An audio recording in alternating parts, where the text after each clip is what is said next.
the ring of fate S1. Daniel, I'm going to the mall, keep your eye on Sarah, Mother called up the stairs. Okay. Mum, I called back, my heart rate picking up. As soon as she was out the door I searched through her bedroom for the rings that I'd seen her and Dad use. Dad was an archaeologist, he had obtained these rings from an Arabian associate, they were very, very special. Where are they? I searched frantically until I came across the ornate little wooden box in Dad's bedside drawer. I felt elated. Now to experience my fantasy. Ever since I can remember I have fantasized about being her, well not exactly her, as she was severely handicapped. She has been born with a rare disease that had left her with the mind of an 18-month-old baby, and a growth disorder. In fact we were twins, although you could never tell. Sarah looked much younger, she looked like she was still a baby and she still spoke in baby words that no one could understand. She also had to wear nappies 24 hours a day. To my immense embarrassment, I had always dreamed about was wearing the frilly dresses and frilly baby knickers that Mum always put her in. Strange I know, but the thought of wearing those baby clothes turned me on like nothing else. Now I had my chance. I slipped into Sarah's nursery. She was soundly asleep in her cot. I'd made sure she was exhausted by playing with her all morning without a break. I smiled at her babyish innocence as she laid on her side, sucking her dummy in a contented sleep. If she only knew what was going to happen next, I thought. She was wearing a very pretty dress and a very frilly pair of baby panties covered her nappy. I had put them on her myself, it was my favorite outfit of hers. As Sarah slept a small thought crept into my head as I wondered what it was like to be trapped in perpetual babyhood. I discounted it immediately but shivered at the thought. It's a good job she has got the mind of a baby, I thought. Even though we were twins, her mental state had not developed past infancy. In fact Mom and Dad had insisted that we treat her like the baby she looked like. They recognized that an growing mind trapped in a perpetual baby body would be a terrible thing to bear. Sarah was as healthy as any other little girl in every way. Mother, we had been told that Sarah would not grow any taller than the toddler size she was now. She would never be able to speak. Susie could walk, although it was more like the first awkward steps a baby would take. That's why she got exhausted so easily. She laughed and giggled when you played with her, cried when you didn't, and she seemed to love the frilly baby clothes Mother kept her in. Mother did not bother to put her in older girls' clothes even though she was really 16. Toddler and baby clothes that were bought off the peg fitted her perfectly well. Sarah was known to get into all kinds of trouble. She had the curiosity of an infant, and if left unsupervised she would be in danger of hurting herself. That's why she spent lots of time in her cot and playpen specially built to keep her out of harm's way, being a little taller and more heavily built than other baby furniture.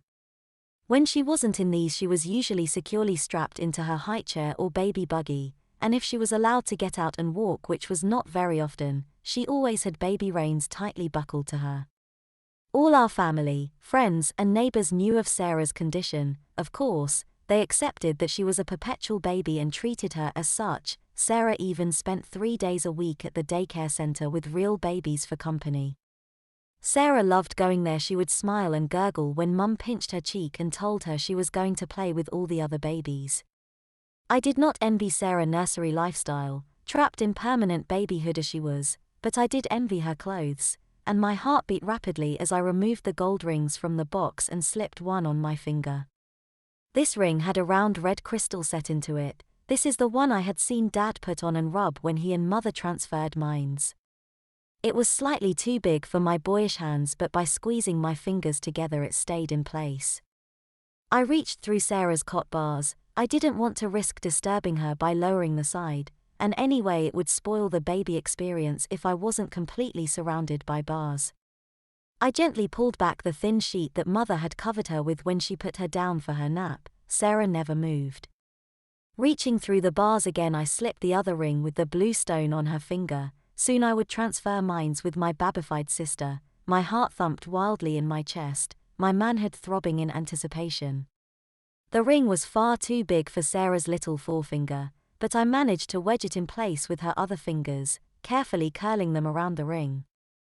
Next I lay down on the floor making myself comfortable. Once we transferred minds, Sarah's sleeping mind would be in my body. I didn't want to wake her, so I laid in the same position. As I laid there in a high state of excitement, I rubbed the red crystal set in the ring. The transfer occurred almost instantly. There was a very short interval while the whole room seemed to spin, but it only lasted seconds. I could feel Sarah's dummy in my mouth. I could feel her thick nappy between my legs. I could feel her long hair on my face. I turned my head to see me sleeping soundly on the floor. I smiled. I was Sarah. I sat up. I was wearing her dress. I looked over to the mirrored wardrobe that ran the full length of Sarah's nursery and saw me, laying on the floor, sleeping like a baby while Sarah, as I was now, smiled at her reflection as she sat up in her cot. I stood up. I wanted a full view of myself in Sarah's pretty dress and frillis. I felt the warm wetness between my legs. YUK Sarah had wet her nappy. I shivered at the feel. Oh well, it could have been worse, I laughed to myself. Much worse, she could have soiled it. I was enraptured by my reflection as I stood there, my little hands clinging to the wooden cot bars.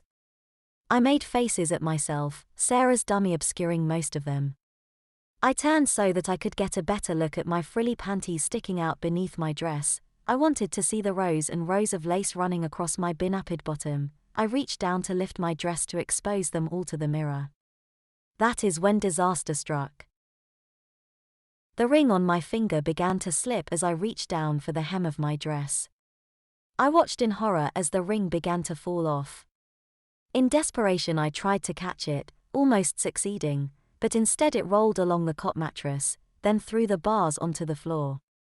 I stared in disbelief for a few seconds. Panic began welling up inside me. I had to get that ring back. I tried to climb out of the cot. I couldn't, the rails were too high, I remembered.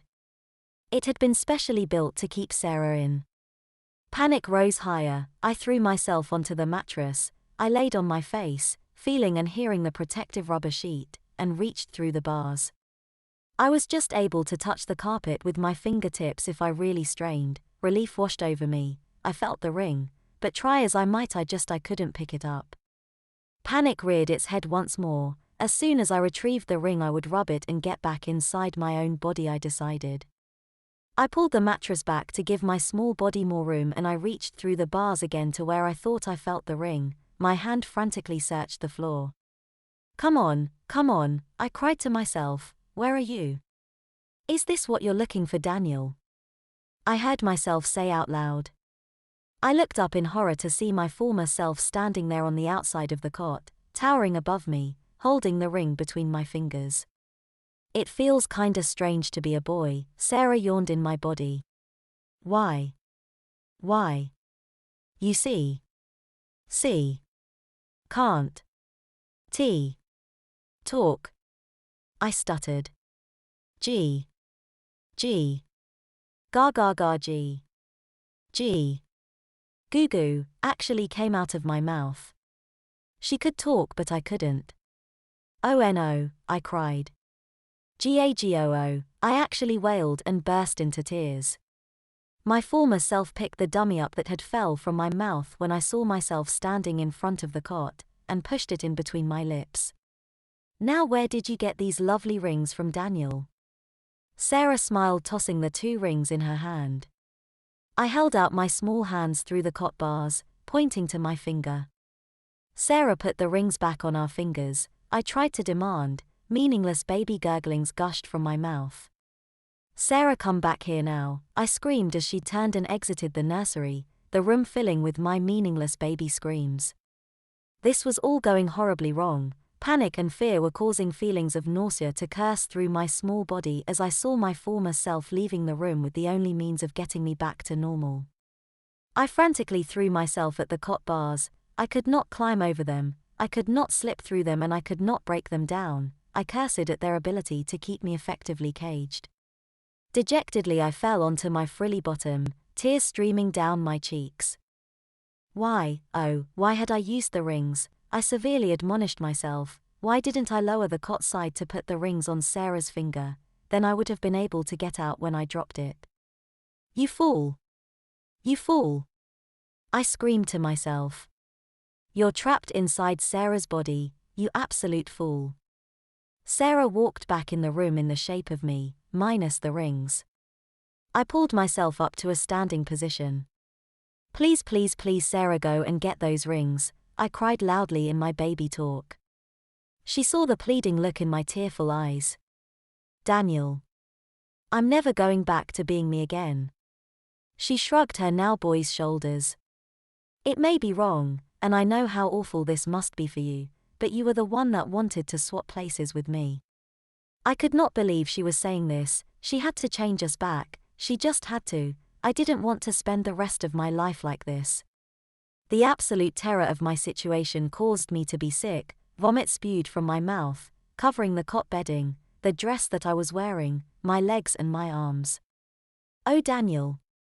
Sarah cried as she lowered the cot side. Don't worry, you'll get taken care of, she smiled, picking me out of my own mess.